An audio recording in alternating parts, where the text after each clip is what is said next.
Hello guys, कशा आहात तुम्ही? तर मी आहे धनश्री. तुम्हा सर्वांना नवीन वर्षाच्या खूप खूप शुभेच्छा. नवीन वर्ष असल्यामुळे आम्ही गेलो होतो गणेश टेकडी.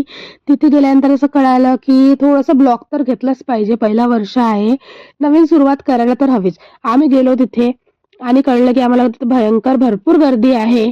तिथे गेल्यानंतर बघितलं की खूप छान डेकोरेशन केलं आहे गणेश टेकडीला. रिअल फ्रूट, फ्लावर आणि लीव्हजचे होता आणि तिथे वॉर्निंग पण लिहिली होती की कृपया हात लावू नये आणि तोडू नये. चला तर मग आम्ही आतमध्ये गेलो. आतमध्ये गेल्यानंतर गणपती बाप्पाचे दर्शन घेतले. खूप छान दर्शन झाले आणि तिथून थेट बाहेर निघालो. बाहेर निघाल्यानंतर असं मुव्हमेंट वाटत होतं की नाही कॅप्चर करावं. तिकडलं थोडं बाहेरचं बॅकग्राऊंड कॅप्चर केलं आणि हिचं बघा, हिचं थंब नाही का कधीच बंद नाही होत. जेव्हा हिच्यावर कॅमेरा नेला हिचं थंब सुरू असते बघा. त्यानंतर आम्ही प्रसाद वगैरे घेतला. प्रसाद घेऊन आम्ही बाहेर निघालो. बाहेर निघाल्यानंतर यांचा थोडा ड्रामा चालू होता की आम्ही चप्पल ना गाडीमध्ये ठेवले होते, गाडीवर झाकून. तर यांनी बघा यांची काय ये मजाक इसके चालू 80 होती लाख के की हिचे 80 लाखाचे क्रॉप्स बघा तुम्ही क्या है? आता. क्रॉप्स क्रॅप्स क्रॉप्स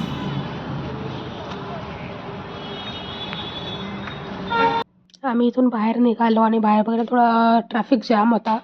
कसं तरी आम्ही बाहेर निघालो. तिथून निघाल्यानंतर आम्ही विचार केला की महालला जातच आहोत, तर कल्याणेश्वर मंदिरचे दर्शन घेतले पाहिजे. तर आम्ही गेलो कल्याणेश्वर मंदिरला. तिथेही छान दर्शन झाले आमचे. मंदिरमध्ये दर्शन घेतल्यानंतर आम्ही बाहेर पडलो. बाहेर पडलो आणि विचार केला की काहीतरी खाऊन जायला पाहिजे. तर यांनी म्हटलं की आपण जेवण करूनच जाऊया. तर आम्ही गेलो आम्ही जिजाऊमध्ये जेवण करायला. तिथे झाली जेवण घेतली. बस इथेच मी आपल्या ब्लॉगची एंड करते. तर लाईक करायला विसरू नका, सबस्क्राईब करा, शेअर करा, फॉलो करा. इथेच मी माझ्या ब्लॉगचं एंड करते. Thank you so much. Bye bye.